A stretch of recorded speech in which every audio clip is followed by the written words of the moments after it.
कोशिश करने वालों की कभी हार नहीं होती, डरकर लहरों से नौका पार नहीं होती।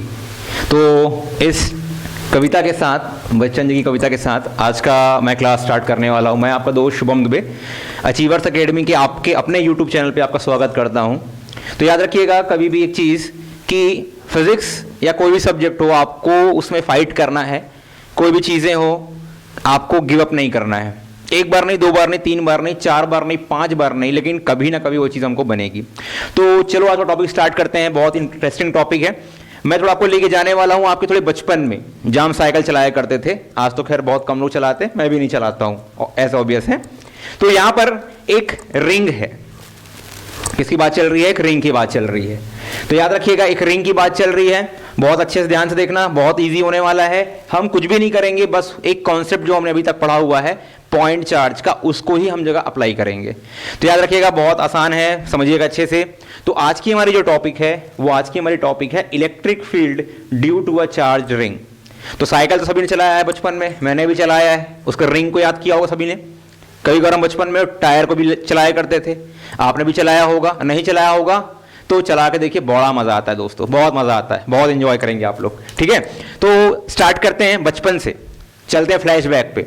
जब मैं छोटा बच्चा था, बड़ी शरारत करता था। गोलमाल में नहीं जाना है, वापस यहाँ पे आना है। तो यहाँ देखिए कि एक रिंग हमने लिया, एक चार्ज रिंग हमने लिया। एक रिंग हमने यूज कर रहे हैं जहां पर उसके पास कितने चार्जेस हैं, कोई भी एक चार्जेस हमने दे दिया है। क्या दे दिया है? कोई भी चार्जेस उसके सरफेस को हमने दे दिया है। तो यहां पर एक चीज याद रखिएगा कि हमने जो भी चार्ज डेंसिटी दी, let a ring of radius A is having charge density lambda। सबको याद आ रहा होगा लैम्डा, नहीं याद आ रहा हो तो याद रखिए लैम्डा क्या है। लैम्डा वो चीज है जहां हमने पढ़ा था लीनियर चार्ज डेंसिटी। मैंने आपको बताया था कि एक वायर को भैया अगर फोल्ड कर दो तो क्या बन जाता है? रिंग बन जाता है। क्या बन जाता है? रिंग। याद रखना मैं रिंग की बात कर रहा हूं, डिस्क की बात नहीं कर रहा हूं। डिस्क में पूरा सरफेस पर मटेरियल होता है, रिंग पर केवल आउटर सरफेस पर मटेरियल होता है। तो मैं साइकिल की बात कर रहा हूं, याद रखिए मैं रूलर की बात नहीं कर रहा हूं। ठीक है, तो साइकिल की बात पे आते हैं वापस से। एक रिंग है हमारे पास, साइकिल वाली रिंग हमारे पास में। ठीक है, एक एक्सिस हमने लगा दी, बीच में एक लोहा लगा दिया, बात खत्म। क्या लिया? साइकिल का रिंग लिया। क्या लिया? एक साइकिल का रिंग। साइकिल के रिंग से हमने बीच में एक्सल लगा दिया। क्या लगा दिया? एक्सल लगा दिया। तो यहां पर ये जो चीज हो गई, ये क्या हो गई? उसकी एक्सिस। क्या हो गई? उसकी एक्सिस। तो इस एक्सिस पर पॉइंट पी पर हमें निकालना है कि कितना इलेक्ट्रिक फील्ड है। पॉइंट पी पर क्या निकालना है अपने को? कितना इलेक्ट्रिक फील्ड ये पूरा का पूरा रिंग बना रहा होगा, हमें वो निकालना है। क्या निकालना है? पूरा इलेक्ट्रिक फील्ड निकालना है। तो यहां पर ये वाला चार्ज भी क्या बना रहा होगा? Electric field. साइकिल में क्या होता है? रिंग का हर एक स्पोक जुड़ा होता है ना एक्सल से। सेम चीज यहां पे देखिए, ये पॉजिटिव चार्ज भी यहां पर इलेक्ट्रिक फील्ड बना रहा होगा, ये पॉजिटिव भी बना रहा होगा, ये पॉजिटिव बना रहा होगा। अरे भैया सबके सब चार्ज आखिर में उसकी सरफेस पर है, तो कोई गुनाह तो नहीं किया है ना, सबको बनाना पड़ेगा ना। बिल्कुल सही चीज है। तो यहां पर एक पॉजिटिव चार्ज यहां पर क्या बना रहा है? Electric field. ये भी क्या बना रहा है? Electric field. ये भी क्या बना रहा है? Electric field. मतलब पूरा का पूरा रिंग में जितना भी चार्ज है वो सबका सब क्या बनाएगा? Electric field. अब बात आती है सबका कैलकुलेशन कैसे करें। तो सबका कैलकुलेशन करने से पहले हमारे पास एक बेसिक फंडामेंटल फॉर्मूला है, और बेसिक फंडामेंटल फॉर्मूला है पॉइंट चार्ज का। तो हमें कुछ आता नहीं है, साइकिल चलानी है, कैंची चलाना है। याद करिए वो चीज, बचपन की चीज याद कीजिए। जब हम कैंची साइकिल चलाया करते थे तो कैंची से फिर थोड़ा बड़े हुए, थोड़ा और बड़ा हुआ, तब साइकिल चला पाए। सेम चीज यहां पे देखिए अच्छे से। यहां पर हमको पहले कैंची चलानी। कैंची मतलब छोटा पार्ट। छोटा पार्ट कौन सा होगा? डीएल। क्यों? पूरा कितना लेंथ है? लेंथ इसका 2 पाई है। क्यों? पूरा एक चक्कर आप लगा लेंगे रिंग का ए रेडियस से, तो उसका लेंथ कितना निकल जाएगा? 2 पाई निकल जाएगा। ये हमको अच्छे से मालूम है। रिंग का पूरा लेंथ कितना निकलता है? 2 पाई निकलता है। तो यहां पर मैंने एक छोटा सा एलिमेंट्री लेंथ यहां एज्यूम कर लिया। ये डीएल एलिमेंट्री लेंथ मैंने ले लिया, और यहां पर भी मैंने एक डीएल एलिमेंट्री लेंथ ले लिया। ये डीएल और ये डीएल क्यों लिया? क्योंकि ये पी पॉइंट हमें एक्सिस पे निकालनी है, तो हम एंड से लेकर एंड तक का निकाल लेते हैं। इस एंड से यहां आएंगे, निकल गया। इस एंड से यहां जाएंगे, निकल गया, काम खत्म। तो इसीलिए हमको कहां से कहां तक का लेना है, एंड से एंड तक की वैल्यू को लेना है। बहुत आसान है, कोई दिक्कत नहीं होने वाला है, बस बचपन की चीजों को याद करना है, थोड़ा मजा भी करेंगे, एंजॉय भी करेंगे और क्लास का भरपूर एंजॉयमेंट भी करेंगे। अब यहां देखिए ध्यान से, मैंने यहां से एक पॉइंट यहां खींच दिया, स्पोक लगा दिए, चलो भैया साइकिल में लगा देते हैं स्पोक, ये लगा दिया, यहां पर बन रहा है, ये वाला चार्ज पार्टिकल पी पॉइंट पर इलेक्ट्रिक फील्ड बनाएगा इस तरफ, और ये वाला चार्ज पार्टिकल इलेक्ट्रिक फील्ड बनाएगा इस तरफ। ध्यान से देखिए अच्छे से, चार्ज पार्टिकल का इलेक्ट्रिक फील्ड बन गया, ठीक है, ये क्या बनेगा, डीई, ये भी क्या बनेगा, डीई। भाई स्मॉल लेंथ का लोगे तो क्या मिलेगा, डी ही तो मिलेगा ना भाई, छोटा 1 रुपया दोगे तो 1 रुपये का सामान ही मिलेगा ना, इतना बड़ा तो नहीं मिलेगा। तो यहां पर जब डीएल लिया, छोटा वाला लेंथ लिया, तो क्या मिलेगा, छोटा वाला ही तो मिलेगा ना भाई, क्या मिलेगा, छोटा वाला क्या, इलेक्ट्रिक फील्ड, ठीक है। तो छोटा वाला इलेक्ट्रिक फील्ड मिल गया। अब छोटा वाला इलेक्ट्रिक फील्ड जैसे ही मिलता है, हमें इसका भी निकालना है, इसका भी निकालना है, इसका भी निकालना है, इसका भी निकालना है। अरे यार बड़ा काम है, बहुत मेहनत है, क्या है, बहुत मेहनत, कैसे करें। तो इतनी मेहनत कौन करना चाहता है, फिजिक्स में हमारे पास मेहनत को कम करने वाला एक चीज भी तो है, वो क्या है, इंटीग्रेशन। तो एक का निकालो, इंटीग्रेट कर दो। सब कुछ मैं ही करूं, आप लोग कुछ नहीं करोगे, चलो ठीक है, मैं करके दिखाता हूं, ठीक है। तो यहां पर देखिए, ये एंगल थीटा है, ये एंगल भी हमने मान लिया थीटा है, क्या है, एंगल थीटा है। तो यहां पर अगर इसको मैं थोड़ा सा आगे बढ़ाऊं, थोड़ा सा मैंने आगे बढ़ाया, बढ़ा दिया, देखो ट्र आगे बढ़ा दिया, तो ये एंगल थीटा है, तो ये भी क्या हो जाएगा भैया, थीटा, और ये भी क्या हो जाएगा, थीटा। 10th क्लास नहीं पढ़ाऊंगा मैं, पता है सभी को, ये थीटा तो ये भी थीटा होगा, 10th क्लास नहीं पढ़ाने वाला मैं, ठीक है। चलो अब देखते हैं यहां पे, अगर ये थीटा है तो ये वाला पार्ट क्या होगा, अरे बहुत आसान है यार, क्लास 11 में पढ़ा हुआ सभी ने, D sine theta, component division, class 11 नहीं पढ़ा होगा कोई दिक्कत नहीं है, अपलोड करूंगा वीडियो, आराम से देखना, ठीक है। तो डी साइन थीटा, ये वाला कंपोनेंट कौन सा हो जाएगा, डी कॉस थीटा, सेम चीज, ये एंगल है, ये कितना हो जाएगा, अगेन डी साइन थीटा, क्या हो गया, डी साइन थीटा। ये वाला कंपोनेंट अगेन कौन सा हो जाएगा, डी कॉस थीटा। कंफ्यूज नहीं होना यार, डी को 2 बार डिवाइड नहीं कर रहा हूं मैं, 2 डी अलग अलग थे, तो दोनों डी को मैंने 2 बार डिवाइड किया, 2 डी अलग अलग थे, दोनों डी को अलग अलग डिवाइड कर दिया। फिर से अलग से दिखाता हूं, मंत्र नहीं पढ़ रहा हूं, ठीक है, मंत्र जप मत करना कोई मेरे साथ। अब यहां देखना, थीटा थीटा, ये डी कौन बनाया, ये वाला बनाया, ये डी कौन बनाया, ये वाला बनाया। तो यहां पर 2 डी हो गए ना, तो 2 डी हो गए, तो ये क्या बनेगा, सिंपल है यार, बहुत सिंपल है, क्या लिखना है, डी साइन थीटा, ये क्या बनना है, डी साइन थीटा, मंत्र की तरह याद कर लो, कंपोनेंट वाला पार्ट बहुत आसान है, ठीक है। डी कॉस थीटा, और ये वाला क्या हो गया, डी कॉस थीटा, देख लो बहुत आसान है ना, कॉस थीटा साइन थीटा, ठीक है। गाना भी नहीं गा रहा हूं मैं, ठीक है, कंपोनेंट डिवाइड कर रहा हूं। अब यहां पे ये चीज होने के बाद, ये चीज क्लियरिटी के साथ समझने के बाद हमको एक चीज मालूम चल गई कि डी कॉस थीटा साथ साथ है, डी साइन थीटा अपोजिट है, क्या है, अपोजिट। तो यहां पर ये ए है, ये एक्स है, इसको क्या मान लूं, आर, ये भी क्या मान लूं, आर। अरे भैया सेम डिस्टेंस ही तो हैगा, रिंग है ना, तो रिंग में ऊपर से लो चाहे कहीं से भी लो, ये डिस्टेंस तो आर सेम रहेगा ना। तो एंड से एंड से लिया मैं, तो क्या हो गया, आर और आर, क्या हो गया, आर और आर हो गया। अब ध्यान से देखना, डायग्राम समझने के बाद, थोड़ा साइकिल चलाने के बाद, थोड़ा सा रुक करके ठंडे दिमाग से वापस से वो कविता याद करो, लहरों से डर कर नौका पार नहीं होती, ठीक है। तो हमको भी अपनी नौका पार करानी है, कौन सी नौका है हमारी, फिजिक्स की नौका, और सामने कौन है, लहर, लहर कौन है, न्यूमेरिकल। तो न्यूमेरिकल कॉन्सेप्ट से ही तो पार जाना है अपने को, जब तक पार नहीं जाएंगे फिजिक्स एंजॉय नहीं कर सकते। फिजिक्स को एंजॉय करना है, पढ़ना नहीं है, एंजॉय करोगे तो मजा आएगा, समझ में भी आएगा, ठीक है। अब ध्यान से देखिए, यहां पे एंगल थीटा थीटा हो गया, मेरा कंपोनेंट का काम भी खत्म हो गया, कुछ काम मैंने खत्म कर लिया अपने। अब ध्यान से देखो, यहां पर इलेक्ट्रिक फील्ड कितना बनाएगा वो DL, electric field created bye DL eight top. तो डीएल एट टॉप पे निकालना है, बॉटम भी निकालेंगे, सब जगह निकालेंगे, सब जगह नहीं निकालेंगे यार, क्या निकालेंगे, इंटीग्रेशन, ठीक है। तो डीएल एट टॉप, तो डीएल एट टॉप कितना आ जाएगा, डीई, डी एट टॉप कितना आ जाएगा, आपका आ जाएगा 1/4πε0 और क्या जाएगा dq और क्या जाएगा r²। अब यहां देखो, जैसे ही मैंने dl लिया, इस dl में जो भी चार्ज होगा वो एकदम माइनर होगा, और माइनर को हम क्या बोलते हैं dq, और dq को क्या बोलते हैं पॉइंट चार्ज। तो इसका मतलब यहां पर हम पॉइंट चार्ज का फॉर्मूला लगा सकते हैं। क्या कर सकते हैं, पॉइंट चार्ज का फॉर्मूला लगा सकते हैं। तो ये क्या है, पॉइंट चार्ज का फॉर्मूला ही तो है ना, क्या है ये पॉइंट चार्ज का फॉर्मूला। तो ये लगा दिया।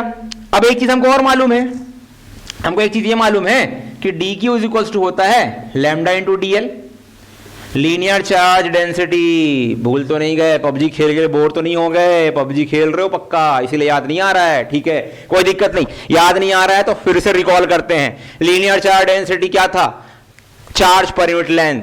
तो चार्ज निकालने के क्या करना पड़ेगा, लेंथ को चार्ज डेंसिटी से मल्टीप्लाई। ठीक है, चलो पबजी भी खेलो, पढ़ाई भी करो। तो dq is equals to lambda into dl आ गया, dq is equals to lambda into dl आ गया। ठीक है, अब इस वैल्यू को यहां रख दो, बहुत आसान है। तो क्या हो जाएगा, dE at top is equals to dq की जगह क्या आ जाएगा, लैम्डा इंटू dl अपॉन में क्या आ जाएगा 4πε0, और साथ में क्या आ जाएगा r² आ जाएगा। क्या आ जाएगा, r² आ गया। समझ में आ गया, ठीक है। अब ध्यान से देखना, डायग्राम को नहीं मिटाऊंगा, डायग्राम मिटा दिया तो सब कुछ खत्म हो जाएगा, इसे डायग्राम को रहने देता हूं, कंटिन्यू करते हैं उसके आगे से। सेम चीज अगर मैं डी एट बॉटम की बात करूं तो E created by DL at bottom. तो बॉटम में जो है उसके कारण कितना इलेक्ट्रिक फील्ड बन रहा है, ध्यान से देखते हैं।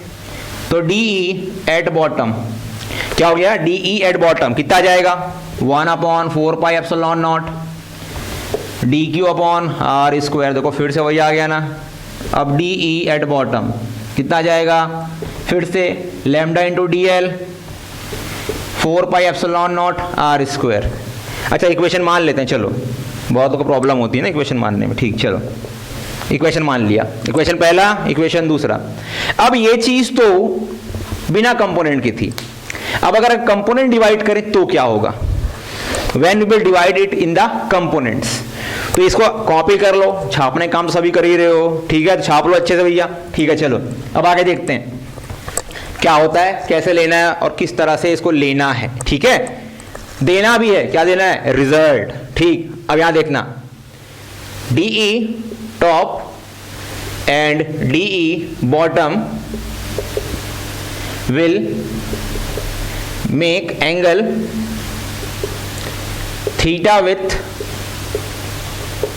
axis of ring. So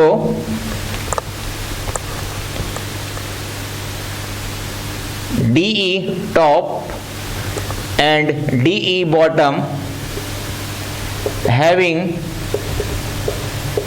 their components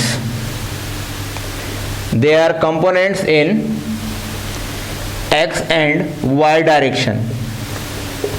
x मतलब हॉरिजॉन्टल, y मतलब वर्टिकल। ठीक है, कोई खत्म बात। तो देख लो यहाँ पे DE टॉप का दो कंपोनेंट आया। एक कंपोनेंट कौन सा आया, DE साइन थीटा, दूसरा कौन सा आया DE कॉस थीटा। ये कौन सा है, वर्टिकल कंपोनेंट, ये कौन सा है, horizontal component. Vertical horizontal, vertical horizontal, vertical horizontal, क्या हॉरिजॉन्टल और वर्टिकल। ठीक, DE बॉटम का देखिए, DE बॉटम कैसे होगा, DE बॉटम का देखिए DE साइन थीटा और DE कॉस थीटा। DE क्यों समझ में आ रहा है ना। देखो वैल्यू तो कुछ है ही नहीं, चेंज हुई नहीं थी ना, सेम वैल्यू ना भाई। अगर R नहीं बदला, R चेंज नहीं हुआ तो भैया इलेक्ट्रिक फील्ड तो सेम रहेगा ना, क्या सबको पता है। ठीक है, चलो नहीं पता तो कोई दिक्कत नहीं है, फिर से सीख लेंगे। वर्टिकल हॉरिजॉन्टल ये डिवाइड कर लिए।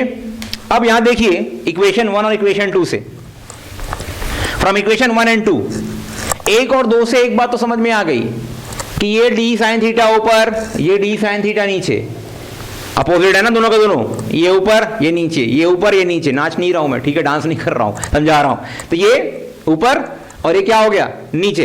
इसका मतलब दोनों का अगर मैग्नीट्यूड सेम है, दोनों की डायरेक्शन अपोजिट है, तो दोनों क्या करेंगे, एक दूसरे को कैंसिल क्या करेंगे, कैंसिल करेंगे भाई, कैंसिल करेंगे। तो ठीक है, तो D E sine theta R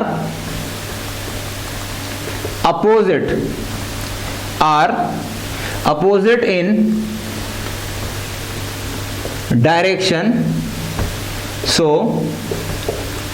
cancel out each other. D sine theta कौन सा? वर्टिकल कंपोनेंट, ठीक है। दूसरा देख लो तो यहां पे, अब यहां देखो दोनों सेम डायरेक्शन पर है। Horizontal component, horizontal component of DE top and DE bottom will be added. दोनों को क्या करेंगे हम लोग? ऐड कर देंगे। क्यों? क्योंकि दोनों का डायरेक्शन सेम है। क्या है? दोनों का डायरेक्शन सेम है। अब यहां पर अगर नेट इलेक्ट्रिक फील्ड निकालना है, क्या निकालना है? Net electric field. तो नेट इलेक्ट्रिक फील्ड के लिए क्या करना है? मैंने कुछ देर पहले क्या बोला? सबको नहीं जोड़ना है भाई, बहुत तकलीफ होती है, बहुत ज्यादा मुश्किल होती है। क्या करना है? Smart work. जेई निकालना है, नीट निकालना है, मेहनत तो सभी करते हैं, निकलता कई लोग का है, कुछ लोग का है। क्यों? कुछ लोग स्मार्ट वर्क पे ध्यान देते हैं। जहां स्मार्ट वर्क करोगे वहीं आप कंपटीशन में फाइट कर पाओगे, वहीं निकलेगा। ठीक है, मतलब ये नहीं परिश्रम नहीं करना है, करना है, स्मार्ट वर्क के साथ करना है। ठीक है, अब यहां ध्यान से देखो, बहादुरी उसी में है जहां स्मार्ट वर्क होता है। अब यहां ध्यान से देखो अच्छे से। अब यहां पे नेट इलेक्ट्रिक फील्ड मुझे निकालना है।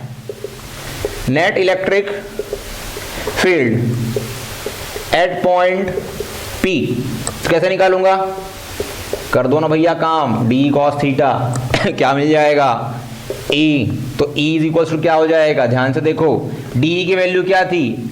1/4πε0 लैम्डा इंटू डी एल। नीचे में क्या था?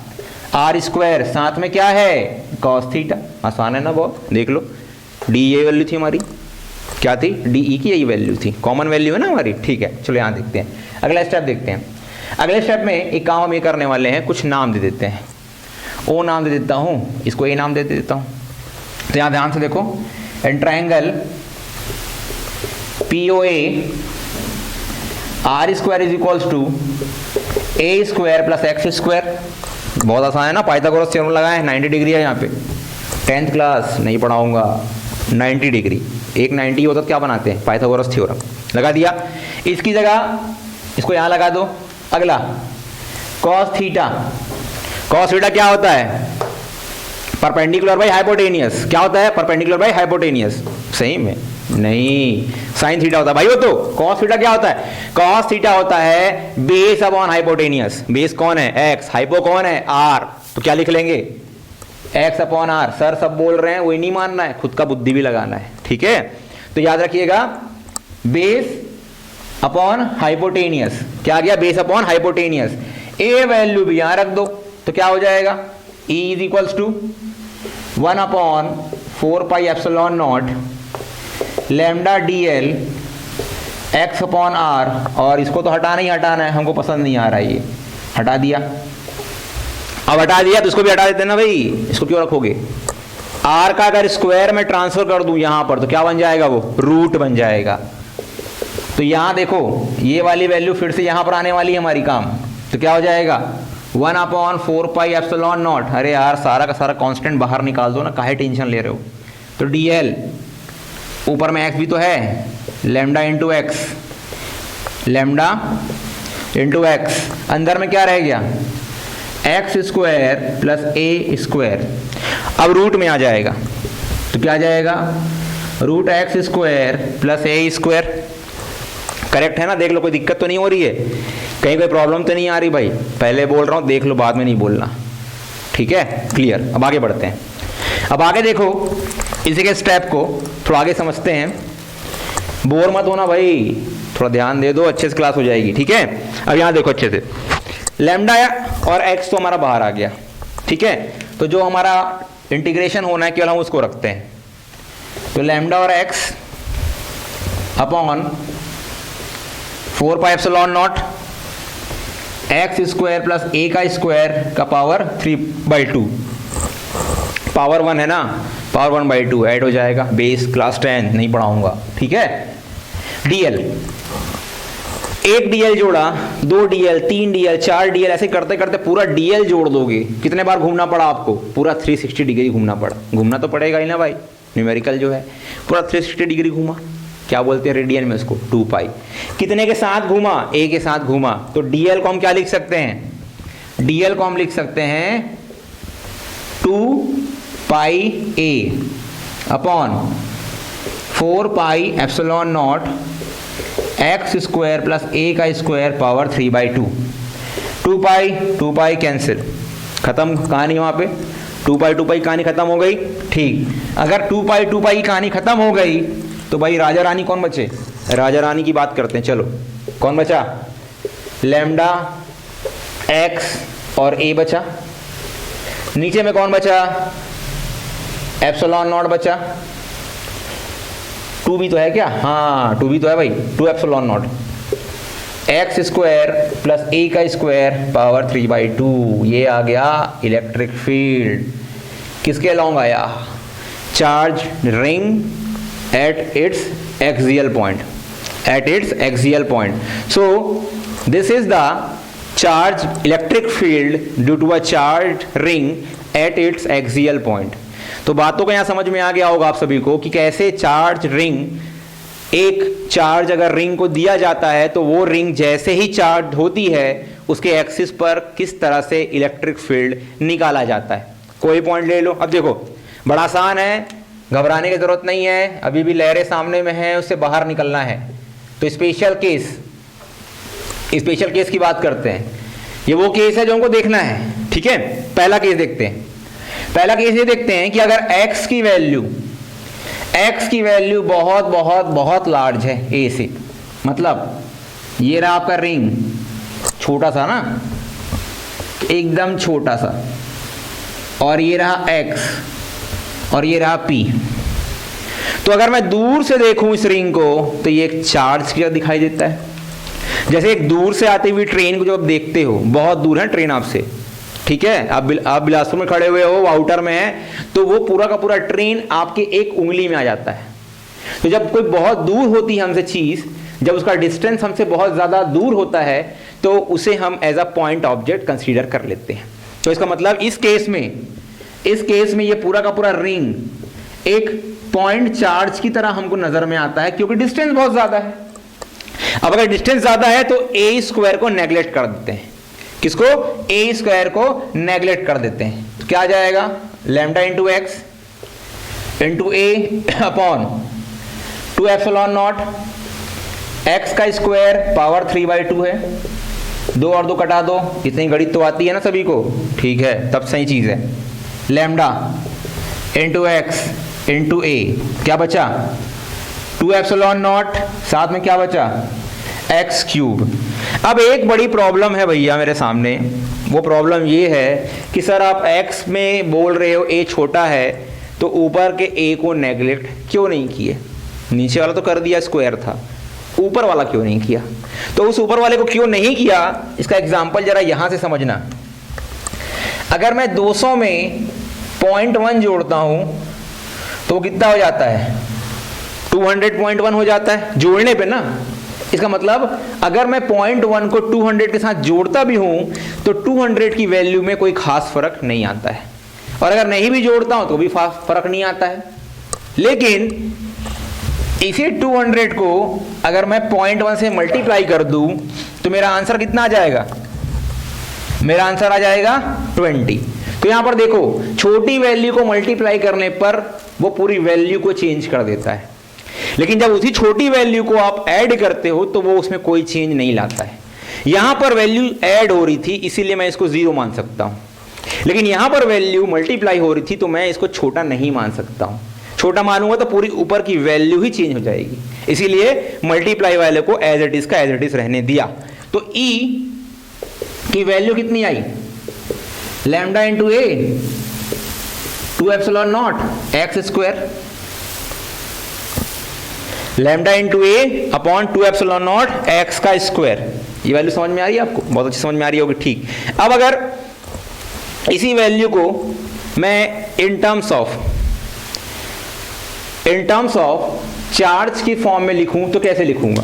तो ध्यान से देखिए, हमको एक चीज मालूम है कि चार्ज डेंसिटी क्या होती है, चार्ज डेंसिटी होती है इस तरह से, lambda is equals to Q upon L. ये एल आखिर में कितना था, ये एल था 2 पाई ए, कितना था 2 पाई ए। अब यहां आ जाओ, मैं इस फॉर्मूले को लिख सकता हूं लैम्डा इंटू 2 पाई ए, ऊपर में 2 पाई का मल्टीप्लाई कर दिया तो नीचे भी क्या करना पड़ेगा, मल्टीप्लाई। तो 2 पाई का मल्टीप्लाई करने पर क्या बन जाएगा 4 पाई एप्सिलॉन नॉट, और क्या हो जाएगा एक्स स्क्वायर।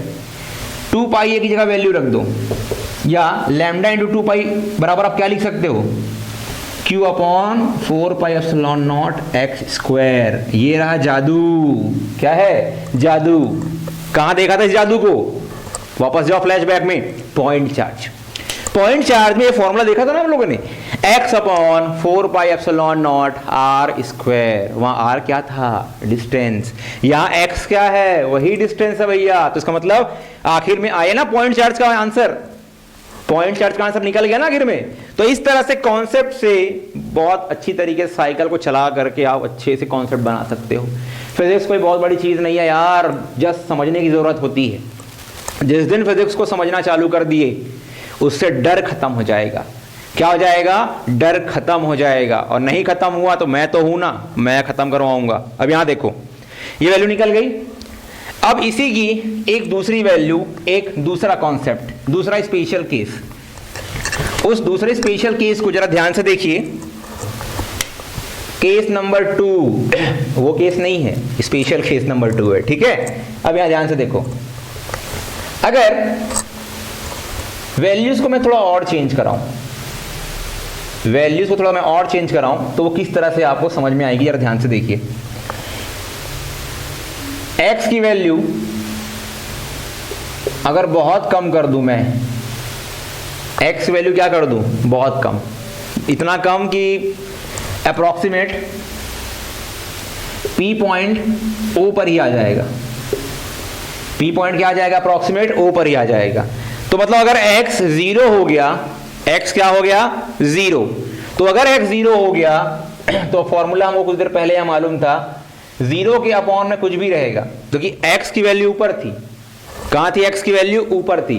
तो अगर x 0 हो जाएगा तो x के 0 होने से पूरी की पूरी वैल्यू क्या हो जाएगी 0, और नीचे में कुछ भी रहे पूरी वैल्यू अल्टीमेट क्या आ जाएगी 0। तो एक चीज याद रखिएगा, इस फॉर्मूले में रख के हमने देखा, इस फॉर्मूले में x वाला फॉर्मूला जो निकाला था हमने अभी इलेक्ट्रिक फील्ड का, तो याद रखिएगा इलेक्ट्रिक फील्ड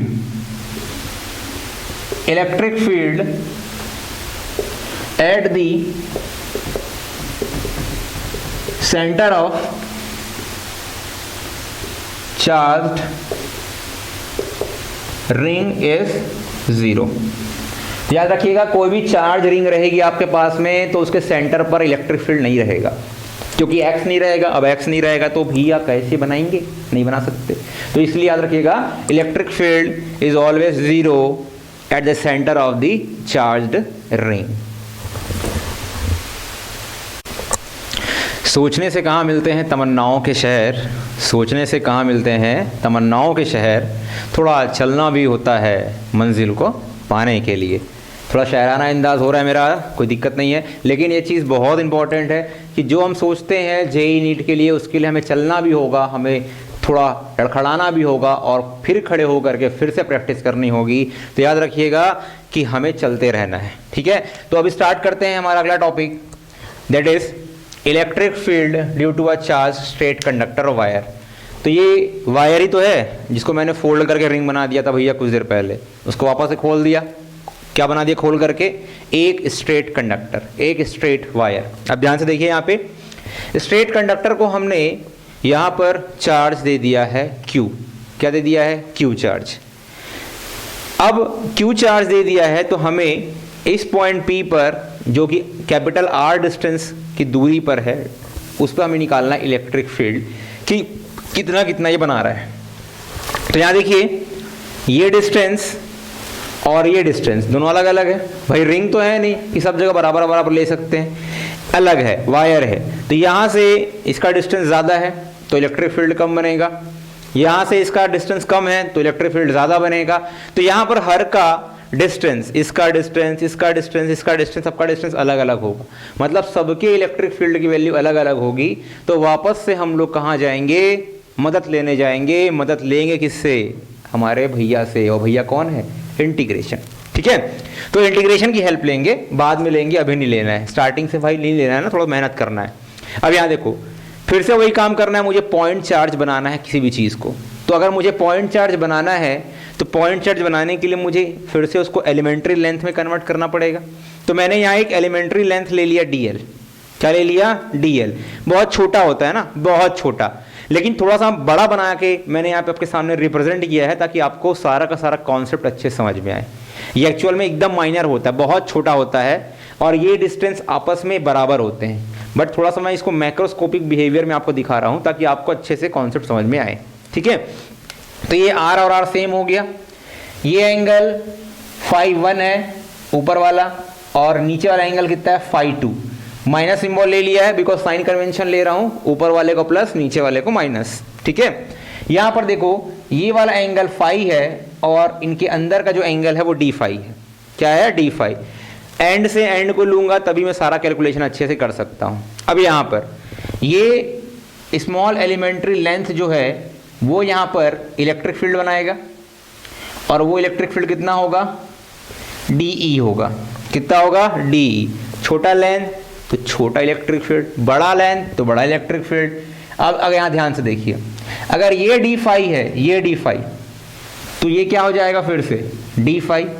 क्लास 10th नहीं बोलूँगा, ठीक है, चलो d φ। तो ये कितना हो जाएगा, DE cos d φ, या इसको ले सकते हैं इस तरह से, यहाँ पे ये फाई है तो ये भी कितना होगा, फाई होगा। तो ये कितना हो जाएगा, DE cos फाई, क्योंकि ये वाला एंगल ही ये वाला एंगल होगा। ठीक है, क्लास 10 का टॉपिक हमको मालूम है। अब यहाँ पर ये वाला एंगल कितना हो जाएगा, DE sin फाई। तो यहाँ पर DE दो पार्ट में फिर से डिवाइडेड हो गया। तो यहाँ पर हमने एक AC जो हमारा कंडक्टर है वहाँ पर हमने एक छोटा सा लेंथ मान लिया, बहुत छोटा लेंथ है, कंसिडर कर सकते हैं। तो let elementary length DL in conductor AC of length considered. तो हमने एक कंसीडर कर लिया। अब ये DL कितना बनाएगा, उसी DL को पूरा का पूरा जोड़ देंगे लास्ट तक, ऊपर से लेके नीचे तक खत्म कर देंगे, तो क्या बन जाएगा, पूरा एक कंडक्टर बन जाएगा। ठीक है, ध्यान से देखिए। तो यहां पर DE created by DL and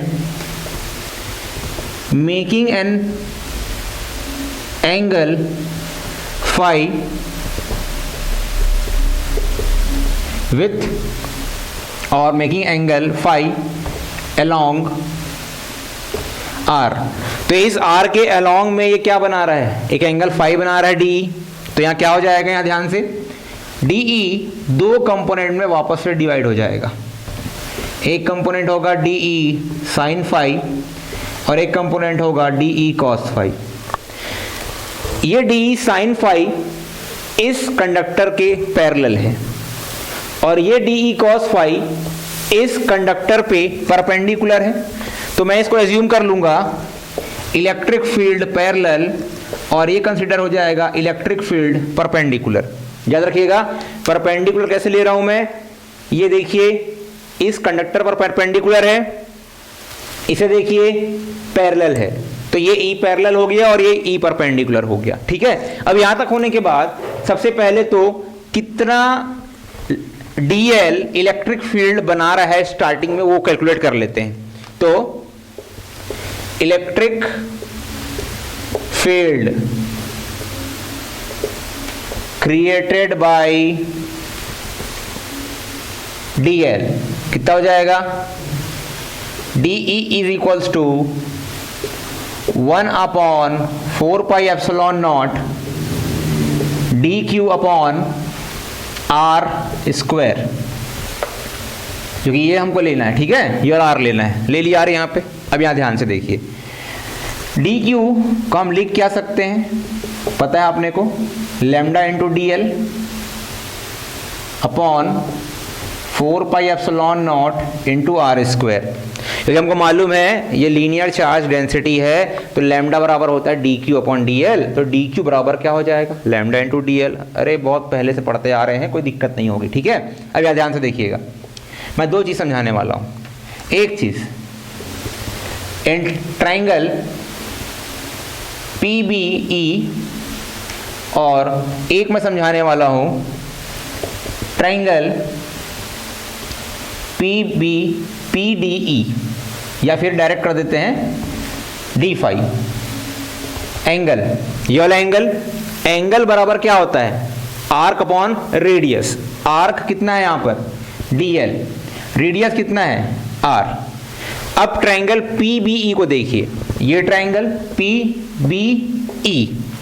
PBE में cos फाई बराबर क्या होता है, बेस अपॉन हाइपोटेनियस।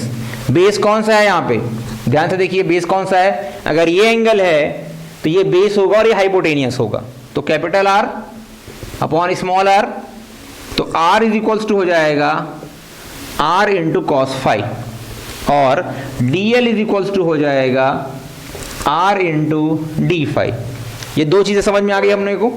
दो चीज़ समझने के बाद, डायग्राम में मिटा नहीं रहा हूँ, मुझे मालूम है बार बार डायग्राम बनाने में तकलीफ होती है आप लोग को, बहुत अलाल जो है आप लोग, ठीक है, कोई दिक्कत नहीं, मैं भी अलाल हुआ करता था अपने समय में, लेकिन अब नहीं हूँ, अब मेहनत करना है। तो यहाँ पर इस DL को मैं इससे निकालूंगा, इस DL की जगह मैं इस DL को रखूंगा, और एक काम और करने वाला, उसको ध्यान से जरा देखिए। So DE is equals to formula आ जाएगा lambda into R into D phi, और अपॉन आ जाएगा 4 pi epsilon naught R square. Correct, R square आ गया। अब ध्यान से देखना, ये R और ये R कैंसिल, तो DE इज इक्वल्स टू क्या आया, lambda into D phi 4 pi epsilon naught into R।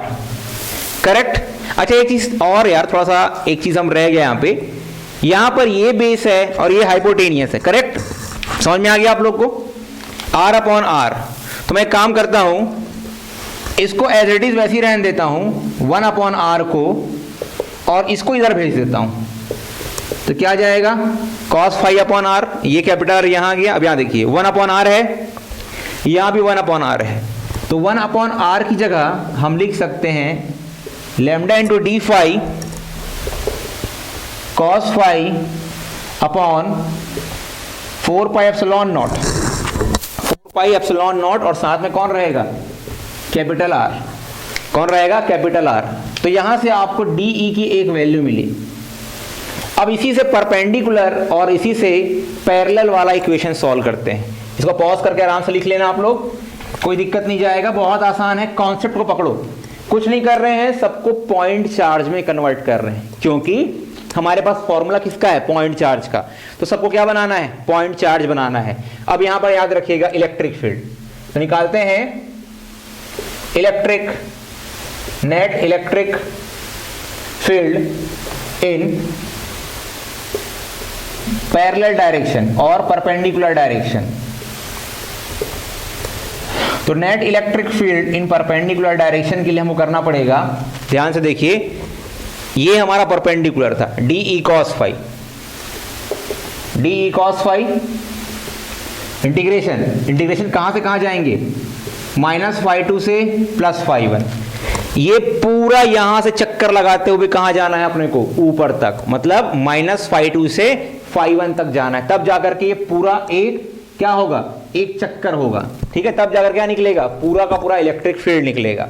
अब यार ध्यान से देखना, लिमिट्स लगाने के बाद -φ2 और ये रहा φ1,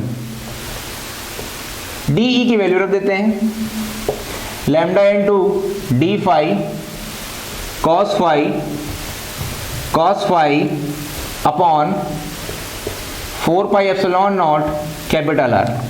जो कांस्टेंट है बाहर निकाल देते हैं, तो लैम्डा कांस्टेंट है upon 4 pi epsilon naught R constant है, -φ2 से कहाँ जाना है, φ1 तक, लोअर से अपर जाना है।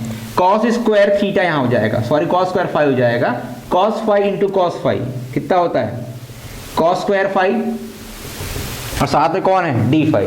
क्या हमारे पास इंटीग्रेशन में हमारे पास कोई एक ऐसी वैल्यू है जिस पर कॉस स्क्वायर का फॉर्मूला फिट बैठ सके? तो आंसर सबका निकल के आएगा, एक सुर में तुरंत निकलेगा, मुझे मालूम है। सब बैठे बैठे बोल रहे होगे अरे सर कौन सा फॉर्मूला होता है, नहीं आता, बिल्कुल मेरे को भी नहीं आता इसका फॉर्मूला, लेकिन इसको हम लोग चेंज कर सकते हैं। चेंज कैसे कर सकते हैं, लैम्डा अपॉन 4πε0 r -φ2 से φ1 cos स्क्वायर फाई को लिख सकते हैं हम लोग cos 2φ1 cos 2φ + 1 अपॉन 2। थोड़ा सा तकलीफ होगा बायो वालों को, क्योंकि बायो में तो भैया फॉर्मूला याद ही नहीं होता, फॉर्मूला पढ़ना नहीं है, तभी तो बायो लिया था ना, ठीक है। cos स्क्वायर थीटा का फॉर्मूला होता है cos 2θ + 1 अपॉन 2, ये फॉर्मूला होता है, याद रखिएगा इस चीज को, बाजू में लिख दे रहा हूं मैं।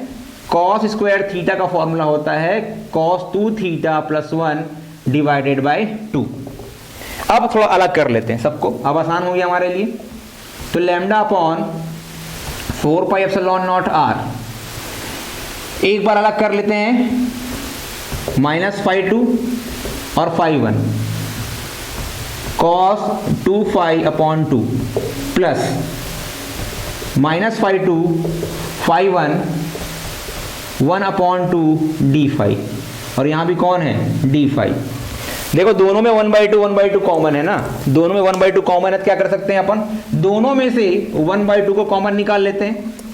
तो दोनों में से अगर 1/2 को कॉमन निकाल लिया जाए तो क्या बचेगा, lambda upon 4πε0 r 1/2 common, integration -φ2 से φ1 cos 2φ डी फाई प्लस -φ2 से φ1 1/2, या फिर डायरेक्ट डी फाई लिख सकते हैं, 1/2 तो बाहर निकाल लिया। लगता है मुझ पर भी गर्मी का असर होने लगा है, बहुत गर्मी है, ठीक है। चलो अब यहाँ देखते हैं, इंटीग्रेशन अप्लाई कर देते हैं। अगर इंटीग्रेशन में दिक्कत आ रही हो तो मेरे क्लास 11th के यूट्यूब चैनल पे जा करके, एकेडमी के यूट्यूब चैनल पे जा करके वहाँ पर इंटीग्रेशन आप देख सकते हैं, अभी इंटीग्रेशन चल रहा है उस पर, ठीक है। cos 2φ का क्या होता है, sin 2φ, और 2φ का क्या होगा, 2, इसको बड़ा ब्रैकेट लगा देते हैं, -φ2 से φ1 प्लस डी फाई, सारे डी फाई को जोड़ा तो क्या बना, बड़ा फाई, तो फाई -φ2 φ1, ठीक है, बड़ा ब्रैकेट लगा देते हैं ऐसे, ठीक। अब अंदर में लिमिट्स पुट करते हैं, चलिए पुट करते हैं, 4πε0 1/2, लिमिट्स पुट करते हैं, यहां पर 1/2 है, 1/2 को फिर से बाहर निकाल लो, तो ऑलरेडी यहां पर 1/2 था, इस 2 को बाहर निकाला 1/2, लेकिन यहां तो 2 नहीं है, इसका मतलब क्या करना पड़ेगा, 2/2 करना पड़ेगा। अब ये 2 बाहर आएगा तो ऊपर में क्या रह जाएगा, केवल 2 रह जाएगा, ठीक है। अब यहां ध्यान से देखना, sin 2φ1 माइनस sin 2 -φ2, ये एक वैल्यू आ गई हमारी, plus 2 upper limit minus lower limit, ठीक है। अब बहुत आसान है, कुछ रह नहीं गया इस टॉपिक में, सब कुछ तो सॉल्व कर लिया सर ने। आप लोग आराम से बैठिए घर में, आम खाइए, ठीक है, गुटली नहीं गिनना है, लेकिन पढ़ाई करनी है। अब यहाँ देखो, minus minus plus, minus minus plus, तो क्या जाएगा आपका फाइनल आंसर, लैम्डा अपॉन 4πε0 1/2, और 1/2 कितना हो गया, 1/4। अंदर आंसर क्या आने वाला, ध्यान से देखिए, sin 2φ1 प्लस sin 2φ2, एक आ गया, sin 2φ1 माइनस माइनस क्या हो गया, प्लस sin 2φ2, ठीक है, sin 2φ2 करेक्ट हो गया, प्लस 2 φ1 प्लस φ2। ये आपकी आई इलेक्ट्रिक फील्ड की वैल्यू परपेंडिकुलर डायरेक्शन पर, मतलब जितना भी इलेक्ट्रिक फील्ड अलोंग द ये वाला पार्ट बनाएगा, ठीक है, चाहे वो यहां बनाए, यहां बनाए, यहां बनाए, यहां बनाए, कहीं भी बनाए, हमेशा वो कितना बनाएगा, lambda upon 4 pi epsilon naught into 1/4 sine 2 phi plus sine 2 phi 2 plus 2 phi 1 plus phi 2। तो ये तो हमारी बात हो गई परपेंडिकुलर की। अब बात करते हैं पैरेलल की। तो ये आराम से लिख लीजिएगा, बहुत आसान है।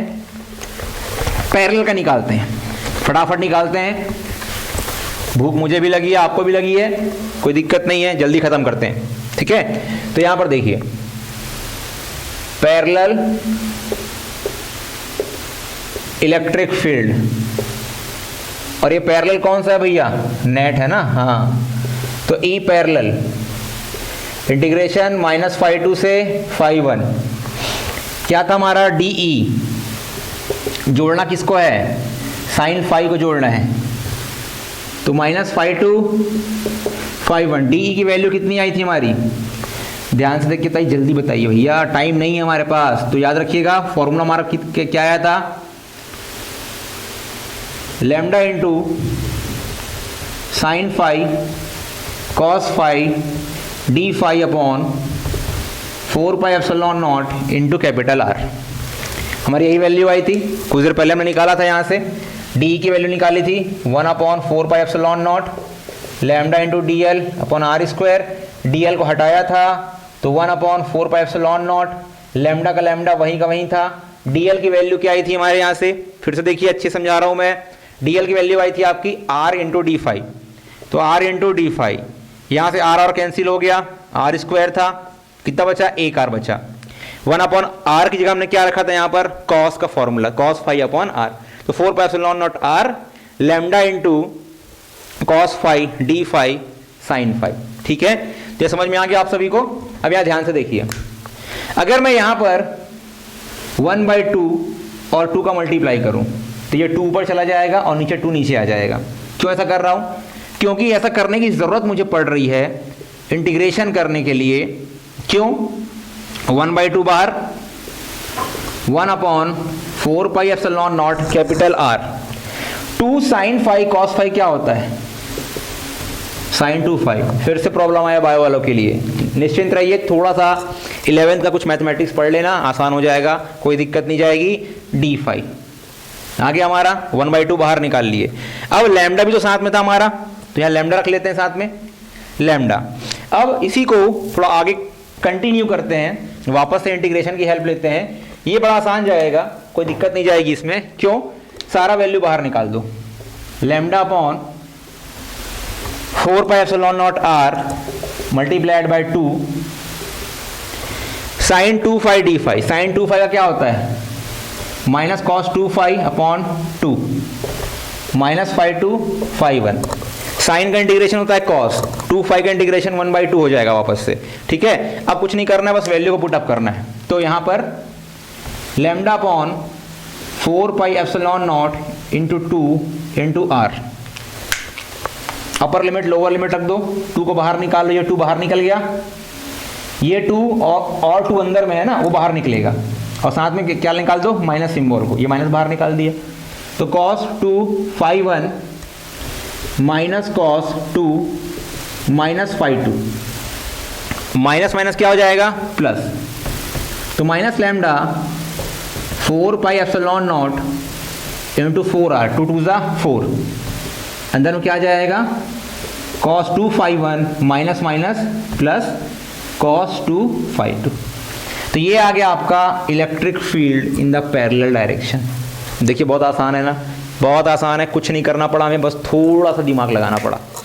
तो इस तरह से आप वैल्यूज़ को निकाल सकते हैं किसी भी एक स्ट्रेट कंडक्टर पे। याद रखिएगा ये सारी चीज़ जो मैंने बताई है, ये शायद ही आपको किसी बुक में मिले, तो अच्छे से इसको पढ़ना है आप सभी को, अच्छे से तैयारी करनी है आप लोगों को। समझ में आ गया होगा आप सभी को। अगर कोई भी डाउट होता है तो मुझे कमेंट बॉक्स पे आके कमेंट करें, और वीडियो को लाइक शेयर और सब्सक्राइब करें, ताकि बहुत से बच्चों को इसका बेनिफिट मिल पाए, फ्री क्लास का बेनिफिट वो उठा पाए। Thank you.